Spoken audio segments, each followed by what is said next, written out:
কয়েকদিন পরেই শুরু হচ্ছে বিশ্বের সবচেয়ে বড় ক্রীড়া আসর ফুটবল বিশ্বকাপ। এরই মধ্যে অন্যান্য দেশের ন্যায় বাংলাদেশেও পছন্দের দলকে নিয়ে ভক্ত সমর্থকদের উন্মাদনা শুরু হয়ে গেছে। ঘটছে ব্যতিক্রমী সব ঘটনাও।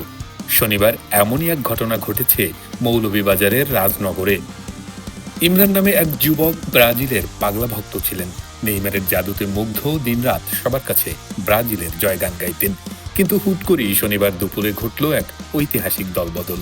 একেবারে রাজকীয় আয়োজনে দুধ দিয়ে গোসল করে ব্রাজিলের মায়া ত্যাগ করেন ইমরান, আর ধুয়ে মুছে সাফ করে নিলেন নিজের ফুটবল অতীত।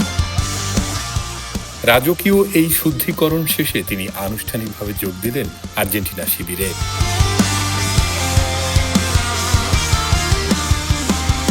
আর্জেন্টিনা শিবিরে যোগ দেওয়ার বিষয়ে ইমরান জানান, বুক ভরা আশা নিয়ে প্রত্যেকবার ব্রাজিলের সমর্থন জানান তিনি। কোপা আমেরিকা থেকে বিশ্বকাপ কোথাও সাফল্যের মুখ দেখছে না তার প্রিয় ব্রাজিল। দীর্ঘদিন ধরে হতাশ তিনি, আর সেই হতাশা থেকে যোগ দিয়েছেন আর্জেন্টিনার সমর্থক শিবিরে।